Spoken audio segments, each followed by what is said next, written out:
halal lifestyle itu dia tidak hanya untuk konsumen, tapi juga secara agregat juga menjadi bahan untuk produksi. Nah, bayangin kita 220 juta penduduk Muslim. Kalau butuh aja satu produk yang halal, itu sehari 220 juta item, baru satu produk. Itu kan bisnis besar. Makanya di dalam reportnya Dinar Standar ada $1 billion untuk 200 billion dollar untuk yang disebut makanan, food. Satu tahun itu bisa makanan sebesar itu. Belum lagi modest fashion, farmasi, kosmetik, ya termasuk media recreation alias seni dan seterusnya, belum pendidikan dan seterusnya. This is a big business yang harusnya Indonesia tidak hanya sebagai konsumen untuk penduduknya sendiri, tapi juga bisa menjadi produsen.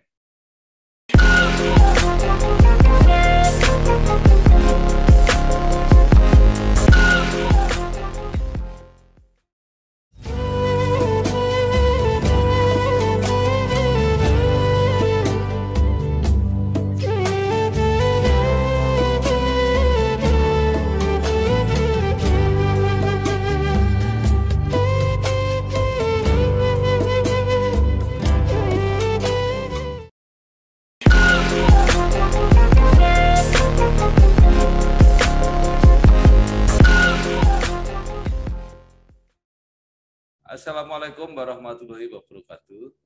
Bersama saya Bambang Sadurno di kanal Inspirasi untuk Bangsa. Mudah-mudahan kanal ini selalu bisa memberi inspirasi, motivasi, dan edukasi. Kami sedang mempersiapkan beberapa video wawancara yang akan membahas mengenai bisnis syariah dan produk halal.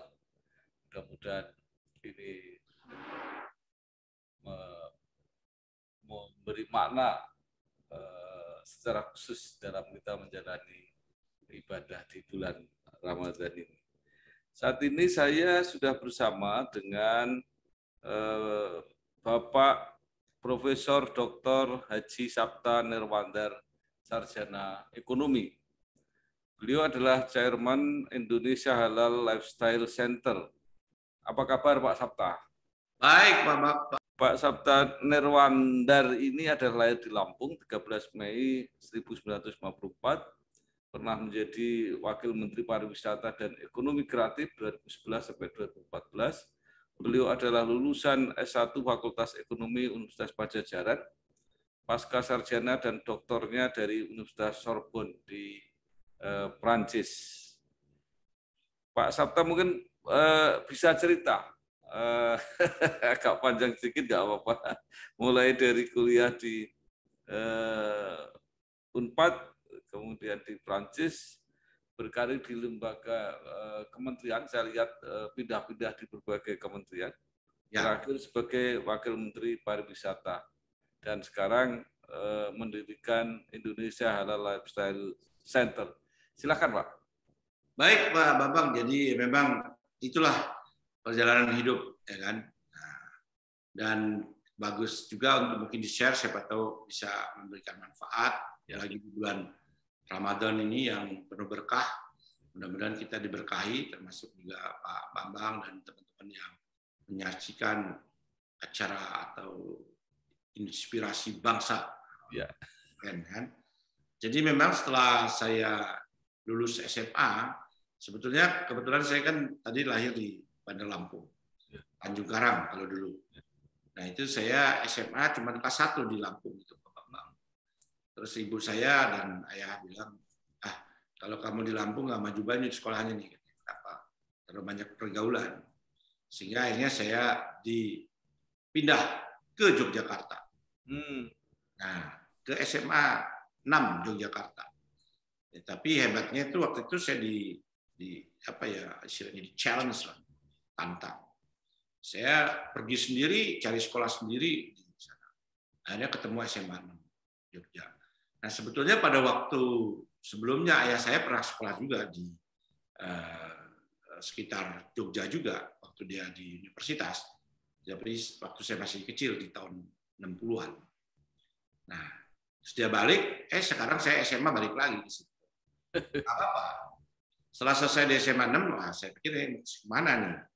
Gajah Mada atau yang lain. Saya pikir saya ganti suasana, coba cari di Unpad di Bandung. Akhirnya saya selesai sekolah di Fakultas Ekonomi. Nah, Unpad, cita-citanya kerja di bank awalnya, tapi saya masuk setahun di bank, nggak sampai lah 6-7 bulan. Terus ada pegawai negeri buka di Badan Tenaga Atom Nasional. Nah, di sini challenge juga di Batam ini. Orang-orang bilang untuk apa ekonom ada di situ? Tapi ada sesuatu yang menantang bahwa di situ akan dibuka kesempatan untuk sekolah ke luar negeri. Jadi bayangin, saya di bank itu di European Asian Bank. European Asian Bank itu bank yang sudah bergaji papan atas juga di samping Citibank waktu itu. Jadi udah berdasi, Pak Bambang, udah berdasi. Walaupun in the cost-nya di Blok A, pakai bis nomor 10, tapi udah berdasi, dasinya disimpan dalam baju, nanti kalau udah masuk situ, cuci muka, pasang dasi, kalian lagi. Ya. Singkatnya 6-7 bulan saya, aduh ini ada tantangan gini. Akhirnya saya pindah ke Badan Tenaga Atom Nasional itu dengan segala risikonya. Kenapa? Karena itu kan bukan lahannya ekonom, tapi di situ akan dikembangkan industri nuklir pada waktu itu dari radioisotop dan seterusnya. Tertarik saya akhirnya di bidang ekonomi energi. Setelah tes masuk, betul setahun saya jadi PNS, setahun jadi PNS full, habis itu setahun lagi jadi pejabat, tahun ketiga saya sudah diflot untuk sekolah ke Perancis. Awalnya itu training untuk public administration di Institut Internasional d'Administration Publique. Nah, singkatnya kursus bahasa, persiapan dan seterusnya. Dan akhirnya dari IAP itulah Institut Internasional d'Administration Publique itu mengantarkan saya untuk menambah panjang sekolah di Prancis dengan Universitas Sorbonne, Dauphine dan seterusnya sampai menjadi S3 alias doktor dari sana. Nah, tetapi tidak hanya itu, kebetulan kebahagiaannya tidak hanya sekolah, tetapi adalah saya sempat punya anak 2 laki-laki kelahiran Paris. Setelah itu pulang ke Indonesia, saya siap masuk lagi di Badan Tenaga Atom Nasional. Tapi nasib mengatakan lain, karena ada seorang menteri namanya Pak Sarwono Kusumatmaja, Menpan, dari itu dia dulu Menpan di tahun 88 kalau nggak salah itu sampai 2004 ya. 88 ya 2003 2004. Nah, itu bilang sama saya, kamu udah nggak cocok lagi kapasitasnya untuk di situ, ikut dia aja di Menpan. Saya bilang silakan, saya kan pegawai negeri harus tunduk kepada aturan. Akhirnya singkatnya beliau meminta kepada Pak Dirjen waktu itu untuk saya dipindah ke Menpan, Menteri Aparatur Negara. Nah, di sana saya dijadikanlah kepala bagian data dan laporan. Pak Sarwono bilang, dia sangat visionaris. Sabta, walaupun gimana, seorang untuk menghasilkan sesuatu itu harus berdasarkan data, fakta dan data. Akhirnya saya coba menggeluti itu fakta data pegawai negeri Republik Indonesia yang ada di situ tentunya untuk dibuatkan kebijakan-kebijakan di bidang aparatur. Nah, terus membuat laporan-laporan, Pak Bambang, laporan bulanan, 3 bulan, 6 bulan dan tahunan. Dan jangan lupa laporan ini harus hati-hati buat laporan. Karena laporan kementerian yang ditandatangani oleh Pak Menteri, saya dapurnya yang nyiapin, bahan tentunya dari sektor ya. Tapi pembacanya yang utama itu adalah yang dulu paling ditakutin, yang baca Pak Harto kan dari laporan Menteri. Jadi kita harus hati-hati membuatnya. Nah, itu yang terus mengantarkan saya jadi kepala biro. Sudah itu Pak Sarwono pindah ke lingkungan, dia setelah jadi Menteri PAN, dia menjadi lingkungan hidup. Saya dibawa juga ke sana menjadi seorang direktur SDM dan seterusnya. Dipindah lagi oleh Pak Silalahi, Pak TB, Menteri PAN seterusnya, menjadi eselon 1. Jadi pada waktu eselon 1 saya relatif muda, 42-43 tahun. Nah, dari situlah melanglang buana perkariran saya itu. Artinya saya bukan pegawai negeri departemen, tapi pegawai negeri to blend, karena dari satu departemen ke departemen lain. Pindah. Jadi dari Menpan ke LH Menpan lagi. Pas reformasi, pergantian pimpinan negara waktu itu, pimpinan pemerintah, zamannya Pak Habibie, nah, ada Menko Wasbampan. Saya jadi bergabung di Menko Wasbampan, asisten Menko. Menko-nya adalah Pak Hartarto, Insinyur Hartarto, alias Pak ayahnya Erlangga Hartarto itu. Nah, saya jadi asmenko-nya dia selama setahun, lebih sedikit. Tahu-tahu waktu itu Pak Habibie kan tidak berlanjut. Jadi kementeriannya berubah lagi, ada lagi Menteri Aparatur Negara, menterinya di zaman Gus Dur itu Pak Freddy Numberi. Saya balik lagi jadi asmen di situ. Nah, setelah jadi asmen, tahu-tahu Pak Sarwono diangkat menjadi Menteri Kelautan dan Perikanan. Singkatnya, saya diminta untuk bantu beliau lagi untuk jadi Sekjen Kelautan dan Perikanan selama 1999 sampai dengan tahun 2001. Dari 2001 saya join lagi ke sektor yang sampai akhirnya saya di situ. Nah, itu adalah pariwisata dengan Pak Igede Ardike. Igede Ardike waktu itu menterinya, Menteri Kebudayaan dan Pariwisata, Budpar. Terus ganti lagi jadi Kementerian Pariwisata zamannya Pak Wacik, terus zamannya Bu Mari, Menteri Pariwisata dan Ekonomi Kreatif. Nah, Pak Ardike itu almarhum sekarang sudah Pak, tahun lalu ya. Nah, dia yang ngajak saya Pak Sarto jadi dari Sekjen Laut pindah ke sini untuk jadi Sekjen supaya menangani wisata bahari.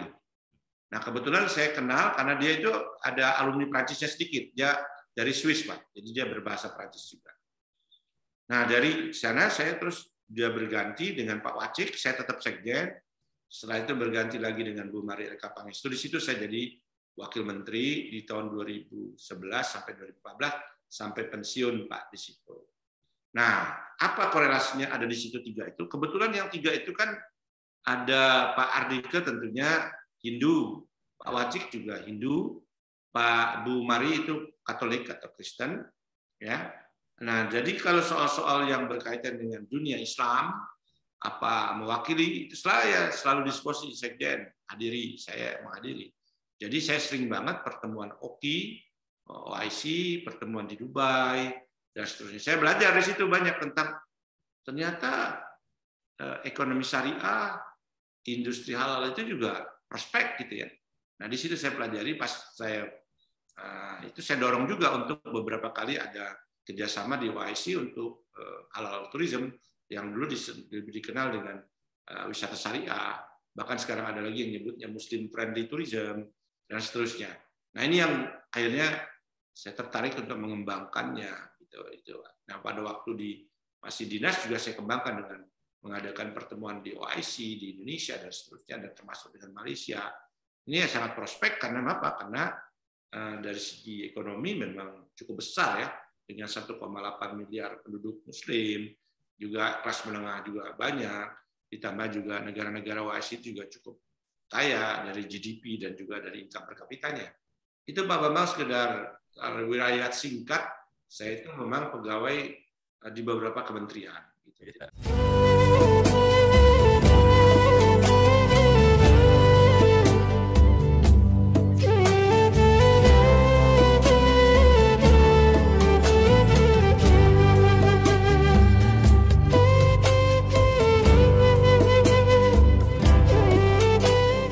Membaca juga banyak kreativitas Bapak ketika di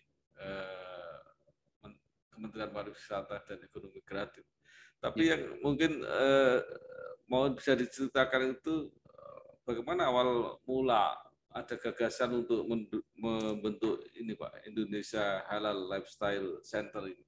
Ya, tadi saya sudah singgung sedikit pada waktu dinas, itu kan sering saya mewakili, termasuk seminar, conference, juga bilateral meeting, multilateral meeting dengan OIC, dengan Dubai, termasuk dengan teman-teman di sana, termasuk juga di tempat-tempat lain. Nah, terbetik ke masa ini kan prospek, apalagi Indonesia kan ya mempunyai penduduk Muslim terbesar, juga sektor industrinya juga cukup besar, cuman belum tersistematisir, digarap untuk tidak hanya keperluan dalam negeri, tapi juga untuk ekspor, dan juga sensitivitas masyarakat belum, atau literasi masyarakat terhadap produk halal itu juga masih relatif belum terlalu berkembang. Bahkan ada yang masih menganggap kita orang Muslim di Indonesia itu banyak yang nggak usah dimasalahkan lagi, ya udah itu halal itu biasa-biasa aja. Gitu. Halal itu sesuatu hal. Bahkan kalau di PNS itu dibilang nggak usah cari-cari yang halal, yang haram aja susah. Jadi seperti itu. Jadi belum menjadikan itu sesuatu yang substansial untuk mengembangkan perekonomian, untuk mengembangkan juga sektor-sektor non-ekonomi services seperti Muslim friendly tourism dan seterusnya. Nah, dari situ kita waktu saya di dalam juga sedikit-sedikit sudah dimulai. Apa coba contohnya? Waktu itu tahun 2011 kalau nggak salah, 12, sekitar 11-12. Saya membuat FGD. Kenapa Pak? Mengenai halal tourism. Sekarang halal tourism, dulu ada yang sebutnya wisata syariah, ada Muslim friendly tourism, karena masih debat soal begituan, soal notion-nya atau soal definisinya. Saya buat FGD itu Pak Bambang, saya undang semua yang berkompetensi dan semua tanda kutip semua praksi atau faksi. Saya undang dari Muhammadiyah, saya undang dari NU, saya undang juga tokoh-tokoh Islam yang tengah, tokoh-tokoh Islam juga yang intelektual untuk membahas tentang prospek dari wisata yang berdimensi Islami, berdimensi halal, berdimensi juga syariah dan seterusnya. Itu beberapa kali workshop atau FGD, fokus group discussion itu masih ragu gitu membuat apa definisinya. Singkatnya, sudahlah ikutin aja Bang. Dulu sudah ada Bank Muamalah, Bank Syariah. Udah ikut aja wisata syariah. Akhirnya kita bikin buku tuh. Itu antara lain tokohnya Pak Ma'ruf Amin, juga ada Pak Anwar Abbas, dan juga ada Pak Mahdar, dan seterusnya ada Arif Rahman. Nah, setelah itu berkembang di tahun 2015. Wah, teman-teman industri bilang, Pak, kalau wisata syariah ini serem. Taruh ketat, reksa KTP, murim non-murim, macam-macam lah yang sangat terkait dengan itu. Nah, itu jadi agak rumit itu soal itu. Nah, akhirnya disepakati pertemuan dengan stakeholder dan seterusnya untuk menjadikan udahlah, karena sekarang halal menjadi tren, menjadi global, ya sudah halal tourism aja atau wisata halal. Walaupun sekarang masih ada yang tanya, sebetulnya definisi wisata halal itu adalah services, Pak Bambang. Jadi extended services untuk orang-orang yang Muslim yang travelers. Jadi bukan itu yang sering keliru, bukan destinasinya yang dihalalkan. Jadi itu yang keliru. Itu Pak Ma'ruf sendiri beberapa kali menegaskan, terus Pak Bambang Brojo dan teman-teman lainnya. Jadi kebayangkan umpamanya gimana caranya Borobudur dihalalkan, kan nggak mungkin. Juga umpamanya Gunung Semeru dihalalkan, kan nggak mungkin juga. Tetapi kalau di Borobudur itu ada fasilitas musola bagi Muslim travelers, juga ada halal food, restoran, itu kan boleh-boleh saja, dan ownernya kan nggak pernah dimasalahkan. Seperti juga kalau Pak Bambang ke Bandung, ke rest area, itu kan ada masjid, ada sekolah, ada makanan halal. Seperti sekarang di mall itu semua hampir punya musola yang bagus. Itu apa sih sebenarnya services? Dia makin lama tinggal di mall itu, dia semakin punya kesempatan untuk belanja. Nah, salah satu yang menghambat Muslim itu kan sholatnya 5 kali. Jadi kalau dia datang jam 1, ketemu asar, dia harus sholat dulu tuh di asar. Ketemu maghrib dia sholat, jadi kemungkinan dia bisa dinner di situ dan seterusnya. Nah, fasilitasnya sekarang semua makin baik ya, bahkan menjadi competitive advantage juga buat para penyelenggara mall itu atau pebisnis mall. Jadi musolanya dulu kalau dulu di garasi atau di parkiran yang paling ujung panas, pepek, Sekarang enggak, airnya mengalir, wangi, karpetnya oke. Nah itu transformasi di pola pikir yang tadinya menyeramkan, sekarang menjadi lifestyle. Nah, jadi makanya pada tahun 2015, saya pikir nih dengan pengalaman saya yang relatif panjang di sektor pariwisata dan juga di industri halal ini, saya dirikanlah yang disebut dengan itu yang di belakang Indonesia Halal Lifestyle Center. Mengapa? Karena hal itu ternyata juga sudah menjadi bagian hidup dari orang Muslim. Sederhananya sih, mulai bangun tidur, kalau dia sikat gigi, mestinya dia juga ada produk yang harus diwaspadai, umpamanya sikat giginya, mungkin juga odolnya, mungkin juga kalau ibu-ibu apakah pelembabnya, apakah minyak wanginya, apakah juga lain-lain. Itu siklus dari mulai mau tidur sampai dia bangun pagi, sarapannya, aktivitasnya. Nah, terus gimana? Itu kan siklus hidup Muslim. Dia dikelilingi dengan, kalau mau berkah ya produk-produk halal itu. Termasuk juga beraktivitas cari duit. Cari duit kan mestinya tujuannya cari duit yang halal. Halalan thayyiban. Jadi halal yang baik. Kan nggak mungkin tujuannya ini gimana pagi ini habis sarapan halal terus mau ngerampok. Ngerampok apakah uang negara atau korupsi uang perusahaan atau nggak betul-betul ngerampok bank kan gitu kan nggak gitu mestinya. Jadi lifestyle halal itu dalam 24 hours itu tercerminkan dalam kehidupan seorang Muslim. Nah terus gimana stylenya? Nah style ini ya sederhananya, style ini kan sesuatu yang indah. Mengapa? Karena nggak dilarang. Bahkan ada hadisnya itu bahwa Tuhan itu indah dan senang dengan keindahan. Orang Islam itu harus indah, bersih tampilnya, tidak sebaliknya. Makanya kebersihan sebagian dari iman. Nah, itu jadi style ini kelihatannya memang juga sangat membantu untuk industri itu juga dan juga menginspirasi industri itu untuk membuat sesuatu yang baik, yang indah. Coba kalau kita lihat sehari-hari aja, apa modest fashion gitu atau hijab, macam-macam tuh hijab. Nah, dan juga colornya, potongannya, baju juga begitu, termasuk juga laki-laki. Belum lagi juga perlengkapan lain, aksesoris, minyak wangi, minyak rambut, shampoo, itu semua adalah produk-produk yang pasti ada stylenya, ada nilai ekonominya di sana. Jadi nggak sembarang pilihan. Nah, kenapa? Kok di situ juga ada style? Ada branding di situ, pasti. Jadi ada brand yang akan mempengaruhi juga customer. Nah, kalau kelihatan yang paling gampang aja minyak wangi itu. Beda brand. Ada samping minyak wangi apalagi yang brandnya beda. Nah, hijab ada brand A, brand B, brand C. Nah, itu harganya beda. Jadi dia punya nilai ekonomis dengan style tadi. Nah, itu tidak dilarang sepanjang tidak berlebihan. Nah, inilah yang mendorong bahwa halal lifestyle itu dia tidak hanya untuk konsumen tapi juga secara agregat juga menjadi bahan untuk produksi. Nah, bayangin kita 220 juta penduduk muslim.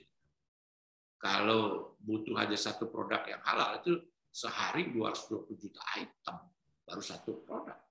Itu kan bisnis besar. Makanya di dalam reportnya Dinar Standard ada $1 billion untuk $200 billion untuk yang disebut makanan, food. 1 tahun itu bisa makanan sebesar itu. Belum lagi modest fashion, farmasi, kosmetik, ya termasuk media recreation alias seni dan seterusnya, belum pendidikan dan seterusnya. This is a big business yang harusnya Indonesia tidak hanya sebagai konsumen untuk penduduknya sendiri, tapi juga bisa menjadi produsen.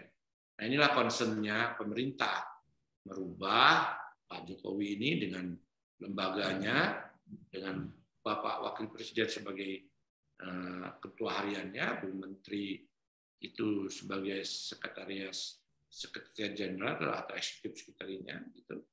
Nah ini yang menjadi concern Republik untuk bisa menjadi tidak hanya menjadi konsumen tapi menjadi produsen. Wajar aja, dan tentunya kita bisa mengekspor produk tadi. Ya, food kita, modus fashion kita, kosmetik kita, dan juga termasuk wisata kita. Bisa menerima lebih banyak tamu-tamu dari luar negeri.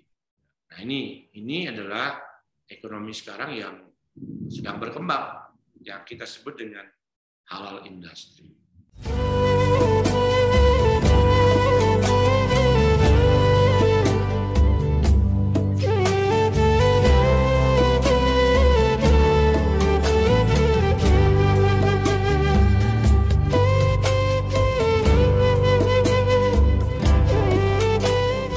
Lalu apa yang menjadi fungsi ini Indonesia Halal Lifestyle Center ini, Pak? Kita tentunya lembaga swadaya masyarakat. Orang suka tanya, Pak Sabta kalau lembaga swadaya masyarakat, Pak, SK-nya lebih tinggi daripada SK saya dulu. SK saya dulu kan presiden. Ya. Kalau SK sekarang saya adalah dari atas SK-nya. Kalau formalnya terdaftar di Bumham ya sebagai lembaga, tapi SK-nya dari atas dan ownership dengan teman-teman. Artinya kita lembaga literasi, lembaga yang riset, lembaga yang memberikan informasi dan seterusnya. Nah ini fungsi kita, gitu. Jadi kita bukan regulator, bukan juga pelaksana pebisnis, bukan. Tapi kita lebih ke jembatan, konektor untuk memberikan informasi yang akurat dan seterusnya. Seperti itu. Ya. Terus kegiatannya apa, Pak? Kegiatannya satu, kita memberikan literasi di masyarakat, di dunia bisnis, di juga pemerintahan, juga informasi tentang halal industri. Itu satu. Yang kedua, tentunya kita membuat report-report kerjasama dengan berbagai pihak. Ini nanti kalau Pak Bambang perlu, report kita yang terakhir tentang Indonesia Halal Market Report 2021-2022. Alhamdulillah kita disupport oleh Bank Indonesia dengan konsultan global Dinar Standard yang membuat global report dunia. Nah ini seperti ini contohnya. Ini yang kita lakukan, dan kita memberikan conference, seminar, lebih ke seperti itu Pak Bambang. Jadi memberikan katakan literasi atau pencerahan kepada masyarakat, dan masyarakat itu dalam pengertian masyarakat pendidikan, dunia usaha, termasuk juga teman-teman yang lain yang membutuhkan. Soal KPR dan punya rumah, dari dulu cuma ada satu nama, satu bank yang megang banget. Sekarang A sampai Z-nya serba digital buat kita. Cukup satu website untuk mulai cari hunian yang oke.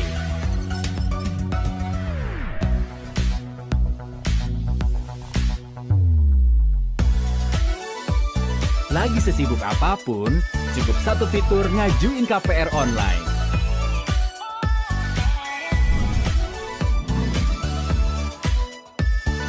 Sampai satu aplikasi biar gampang bayar biaya rutin. Kini, semua ada di jarimu. Satu nama dengan pengalaman 45 tahun memimpin segmen KPR. KPR, pasti BTN. Pak Sabta, mungkin bisa diceritakan sedikit tentang Indonesia Halal Market Report 2021-2022. Mungkin baik di dalam negeri maupun di luar negeri akan sangat berkepentingan tentang data-data itu. Jadi ini kebetulan baru di launch tanggal berapa ya? Sekian Maret itu kemarin di Dubai. Ini Bank Indonesia Dinas Standard, kebetulan saya moderatornya. Ini adalah satu hasil riset dan sekaligus juga kayak roadmap atau peta jalan tentang Indonesia, apa saja yang layak untuk diekspor. Indonesia apa saja yang bisa memberikan dampak terhadap ekonomi syariah. Umpamanya yang menurut riset ini, ya kita itu juga tetap kuat di food, kita kuat juga di fashion, artinya kita bisa dorong farmasi, kosmetik, dan media recreation. Nah ini ada ukuran-ukuran apa saja harus dilakukan ke negara mana saja, sehingga kita bisa mengurangi impor, kita mendorong ekspor, dan juga ke tujuan-tujuannya dengan beberapa macam fasilitas, termasuk juga di sini bagaimana pengaturannya, di mana player-playernya siapa, dan seterusnya, termasuk juga bagaimana mengurus sertifikasinya, dan seterusnya, Pak Bapak.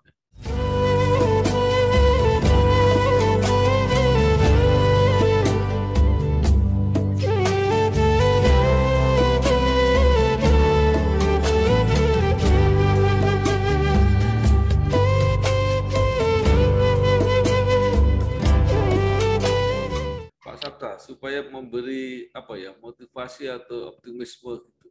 Jadi kira-kira mungkin bisa digambarkan peluang dan prospek ke depan kira-kira seperti apa ini bisnis syariah di Indonesia. Peluangnya kalau menurut Ipot ini sangat besar di sektor-sektor tadi, ya. Sangat besar. Mengapa? Karena kita punya kekuatan sebetulnya di sana. Walaupun sebagian sekarang masih, ya katakanlah playernya masih yang besar-besar, seperti Indofood, seperti Mayora, seperti juga Kalbe kalau yang disebut dengan kesehatan dan seterusnya. Tapi kita lagi dorong UMKM yang bisa juga goes ekspor. Sebetulnya punya potensi, termasuk juga para desainer kita yang untuk modest fashion. Walaupun sekarang belum masuk di dalam 10 besar global, tapi insya Allah dalam waktu tidak terlalu lama ada player dari Indonesia yang bisa di pasar global untuk modest fashion.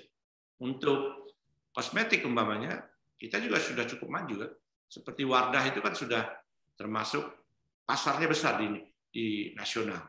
Tapi kita juga pengen supaya dia juga tidak hanya nasional, tapi bisa juga bersaing dengan produk-produk global, terutama dari Prancis dan dari Korea. Nah itu, jadi itu yang kita petain di sini.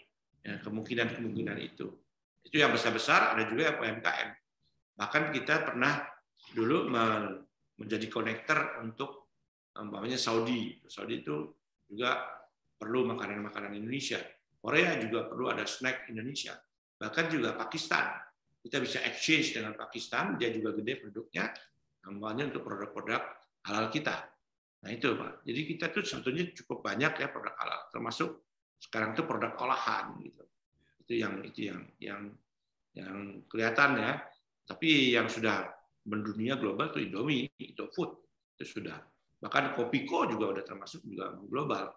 Nah, kopi juga kita bisa semacam itu dan juga yang lain-lain. Ya.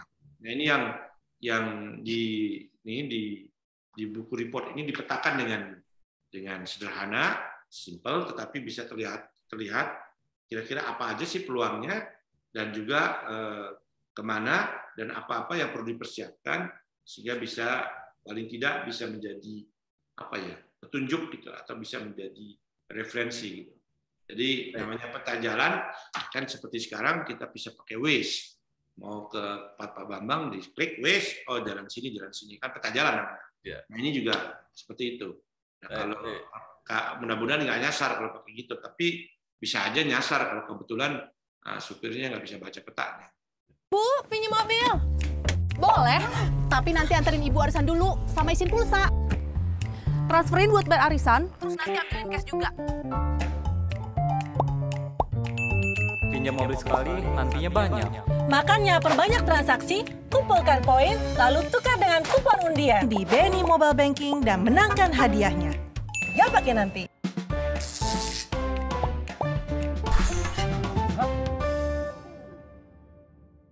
Baik, Pak Sabta, apresiasi pada kegiatan Bapak ternyata juga sampai di luar Indonesia. Bapak baru saja mendapat gelar guru besar kehormatan dari Silk Road International University of Tourism and Cultural Heritage Uzbekistan.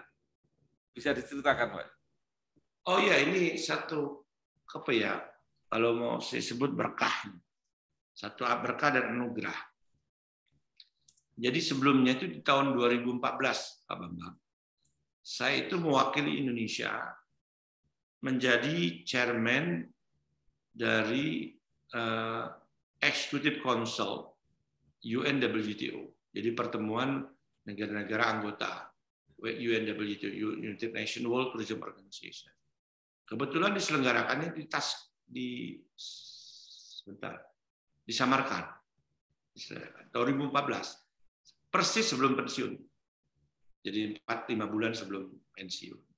Jadi chairman. Jadi menurut saya berkesan juga bisa jadi situ, dan saya jumpa dengan tokoh-tokohnya lah, wakil menteri juga termasuk, ada wakil perdana menteri dan seterusnya.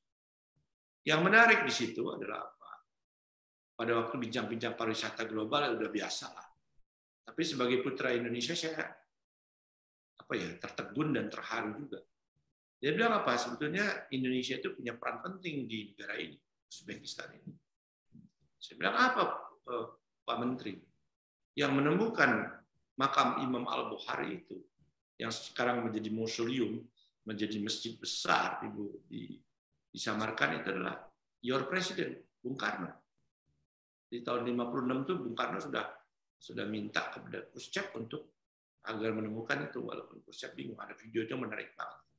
Singkatnya, Bung Karno lah yang berjasa menemukan Imam Bukhari. Dan Imam Bukhari itu kan bukan miliknya orang Indonesia, tapi miliknya orang Islam, karena dia yang meriwayatkan, merawi hadis yang begitu banyak, Bukhari dan Muslim. Nah, waktu itu berkat Bung Karno lah dipugar, terus menjadi pusat peradaban Islam dan juga menjadi pusat masjidnya Islam, termasuk tentunya Uzbek. Nah, saya malah difasilitasi untuk ke situ, dan kebetulan sebagai orang Indonesia saya dikasih kemudahan, namanya juga chairman Executive Council pada waktu itu. Nah, lantas itulah berkahnya. Terus dari itu saya kan juga ngajar di Universitas Shahid. Nah, kebetulan Universitas Shahid ini bekerja sama dengan Silk Road University ini, International University ini. Nah, terus juga sudah dikembangkan di sana ada Hotel Shahid di Bukhara. Kenapa? Kan Bukhari Muslim ini kan daya tariknya buat Muslim dunia untuk ziarah, untuk mengetahui hadis dan seterusnya. Ternyata Uzbekistan itu kan, Pak Bambang, negara yang punya intelektual yang sangat tinggi, punya tokoh-tokoh. Umpamanya Dr. Ibnu Sina itu orang Uzbek. Ada lagi Kuni itu yang mengenai astronom. Ada beberapa tokoh yang Bukhari itu juga di sini, sama lagi Turmuji. Nah, kembali ke Bukhari. Nah, terus Universitas Shahid kerjasama di sana. Terus saya diminta untuk kerjasama mengisi di 3 universitas, memberikan perkuliahan mengenai halal lifestyle. Saya datang ke 3 universitas, termasuk Universitas Al-Bukhari Muslim. Singkatnya, mereka juga memberikan kehormatan di Universitas Silk University itu, International Silk University, atau Universitas Jalan Sutra punyanya Uzbek, yang digagas oleh Presiden Uzbek.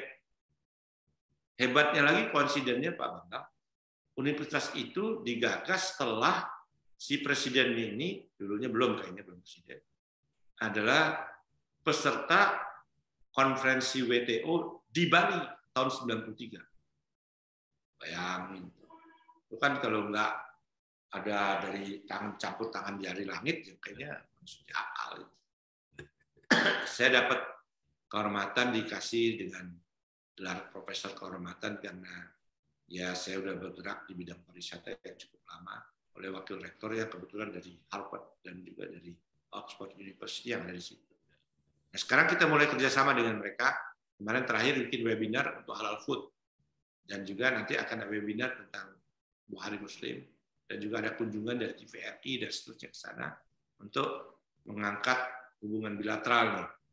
Nah, kalau kita butuh ke Buhari, orang-orang sana butuh ke pantai karena dia kan negaranya nggak ada pantai, pegunungan tengah. Itu kan Eropa Tengah. Jadi bisa exchange gitu. Dan di sana juga culture heritage-nya banyak. Jadi buat Islami juga bagus. Nah itu itulah saya dapat tambahan gelar itu untuk itu. Terima kasih.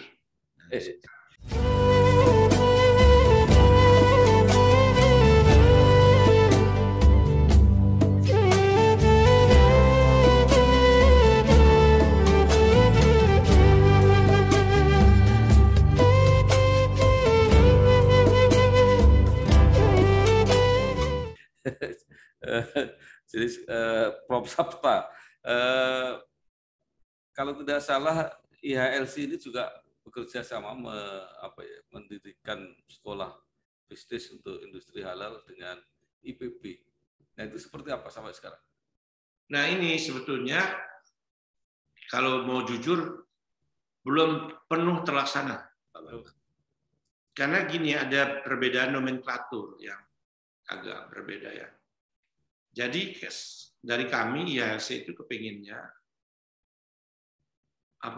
halal business school.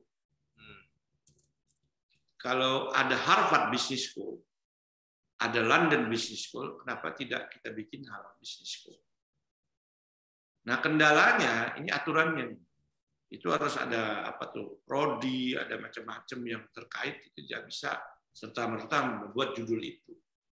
Itu harus masuk ke dalam magister manajemen dan seterusnya. Nah idenya masih, kalau mau judulnya masih mangkrak, masih belum tuntas. Karena masih menunggu yang kaitannya dengan legal business.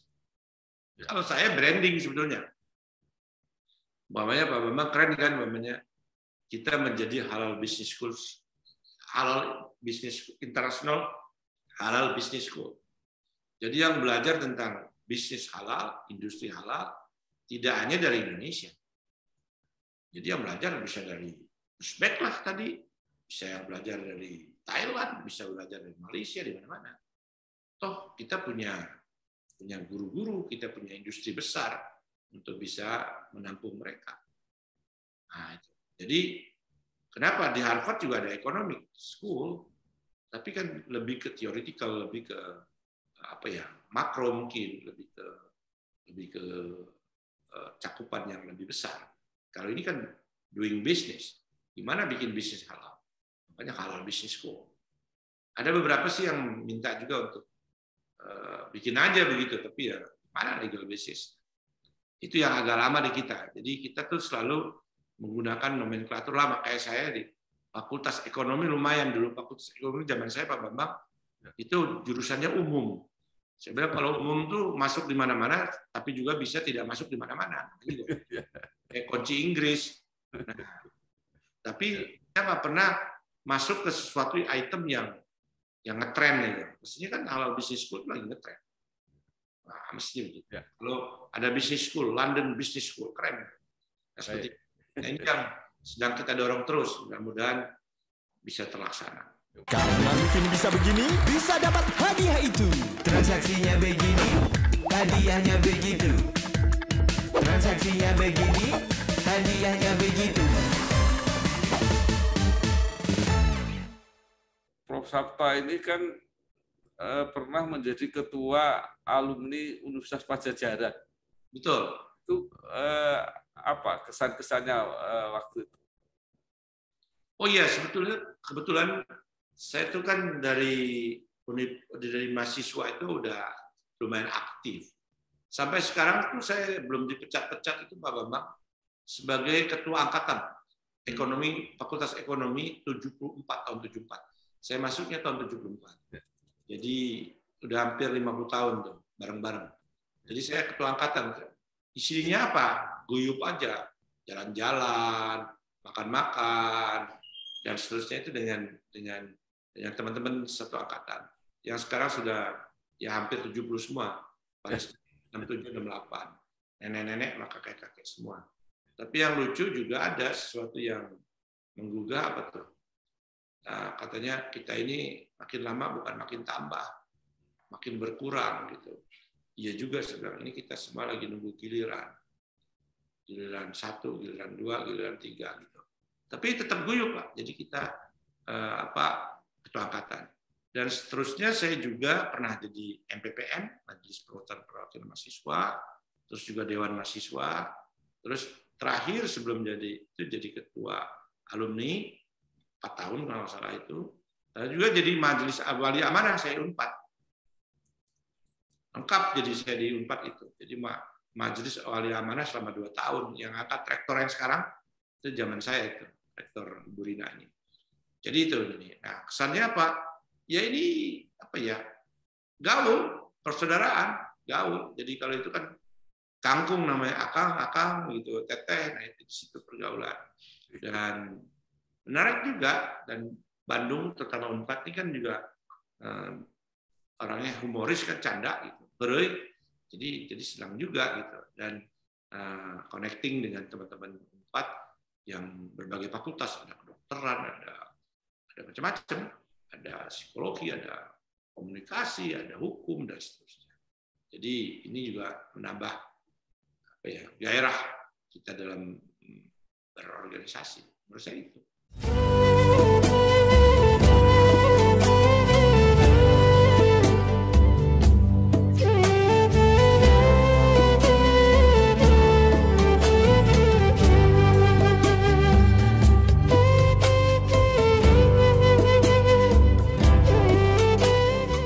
Baik, Pak Sabta, terakhir pertanyaan saya.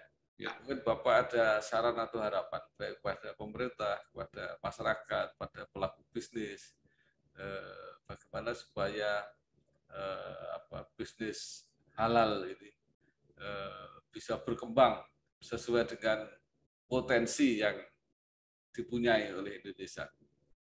Ya, menurut saya tidak ada tidak ada ruangan kita tidak mengambil peran di halal industri ini. Karena halal industri ini tidak hanya sekedar prospek untuk konsumsi dalam negeri. Ya, kenapa? Karena kan kita butuh makanan halal, Pak. Tadi sudah digambarkan cycle hidup kita, lifestyle kita kan memang harus diisi dengan satu yang halal. Nah, itu di samping yang juga makanan, minuman, termasuk juga kita berusaha dalam kehidupan kita untuk mencari nafkah juga yang halal. Nah, jadi jangan dipersepsikan sebagai konsumsi aja kebutuhan, tapi juga ini memberikan dorongan kita untuk memproduksinya. Nah, itu memproduksi satu produk itu tentunya juga tidak terlepas dari berbagai macam aspek. Ada aspek produksi, ada aspek teknologi, ada aspek transportasi, dan akhirnya secara agregat, secara kumulatif ini kan bisnis besar. Nah, kalau bisnis besar harus dikelola juga dengan secara profesional, dikelola juga dengan multisektor, dikelola juga dengan kebersamaan, berjamaah, nggak bisa sendiri-sendiri. Oleh karena itu, pemerintah tentunya harus menciptakan ekosistem yang bisa membuat sinergi, baik dalam bentuk kebijakan, dalam bentuk insentif, dalam bentuk juga tataran peraturan. Nah, ini pemerintah harus memberikan orang bisa punya ekosistem untuk berjamaah bersama-sama. Sehingga produk-produk kita juga di samping dalam negeri, tapi di luar juga kompetitif, Pak. Jangan produk kita bagus tapi mahal, nggak kompetitif. Kalah dengan produk Thailand, Korea, dan seterusnya. Nah, ini. Dan ini adalah tantangan dan juga ini jadi peluang, menurut saya peluang besar untuk bisnis kita. Tadi dalam negeri, tapi juga why not keluar negeri, karena kita juga tadi peluang OIC besar. OIC kan ada 57 negara. Taruh yang maju sekitar 10 negara atau 7. Tapi selebihnya kan bisa kita masukin produk-produk kita. Nah, itu yang kedua. Yang ketiga, halal industri ini juga menyangkut kesiapan sumber daya manusianya di multisektor. Jadi kalau kita bicara halal food aja, halal food supply chains itu butuh macam-macam tenaga, termasuk teknologi.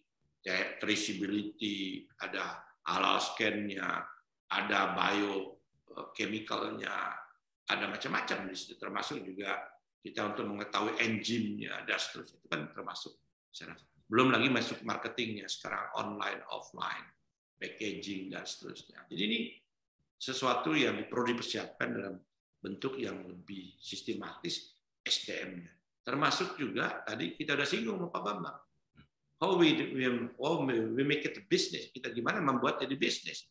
Dan jangan lupa Islam itu kata para kiai itu 10 profesi 9 itu baiknya pedagang alias pebisnis. Jadi kalau saya udah salah jurusan jadi birokrat. Karena makin banyak pebisnis, makin banyak kesempatan untuk bayar zakat, infak. Nah, jadi bisnis ini harus juga punya bisnis yang tidak hanya biasanya keuangan yang terkenal, keuangan syariah, keuangan ini, tapi bisnis halal juga menjadi bagian. Ya contohnya aja, mengelola Muslim friendly tourism, Muslim friendly destination, itu kan juga harus punya sense of business. Jangankan itu Pak Bambang, belum kita singgung tadi, rumah sakit. Rumah sakit itu juga yang disebut hospital, tapi juga Pak hospitality kan ada di situ juga, artinya gimana mengelola rumah sakit di samping bisnis yang besar. Nah itu, jadi peluang untuk sumber daya manusia mengembangkan itu. Nah, yang tentunya yang juga perlu dipikirkan tadi peran swasta. Apa sih peran swasta? Swasta itu juga jangan ragu-ragu untuk ikut di dalam bisnis ini. Kalau enggak ya orang lain yang ngambil bisnis ini. Terutama bagi tokoh-tokoh pedagang kita. Ya ini pebisnis yang punya peluang besar. Tadi saya di report yang lalu untuk bisnis industri halal atau halal industri bisnis itu tidak ada yang 10 besar dunia, nggak ada yang dari negara Muslim, Pak Bambang. Ya let's say aja lihat Unilever, L'Oreal dan seterusnya itu nggak ada pebisnis dari negara Muslim atau negara yang penduduk Muslimnya besar, belum ada masuk. Jadi ini juga bagian yang tentunya perlu menjadi perhatian kita semua. Last but not least ya, yang juga tentunya adalah kerjasama antara komunitas, kerjasama komunitas global, dan itu juga menjadi bagian penting dengan berbagai macam pendekatan. Menurut saya itu kita nanti akan punya peluang tidak hanya substitusi impor, tapi juga peluang untuk memperluas bisnis kita di Indonesia, terutama di bidang halal industri dan jasa industri halal. Luar biasa, terima kasih sekali Profesor Dr. Haji Nirwandar, SE, Chairman Indonesia Halal Lifestyle Center, ya, yang telah bercerita banyak hal mengenai peluang industri halal, bisnis syariah di Indonesia, dan peluangnya sangat besar karena juga bisa bisnis global. Sekali lagi terima kasih Pak Sabta. Terima kasih Pak Bambang, semoga bermanfaat di bulan suci Ramadan, menjadi berkah buat kita semua. Wassalamualaikum warahmatullahi wabarakatuh.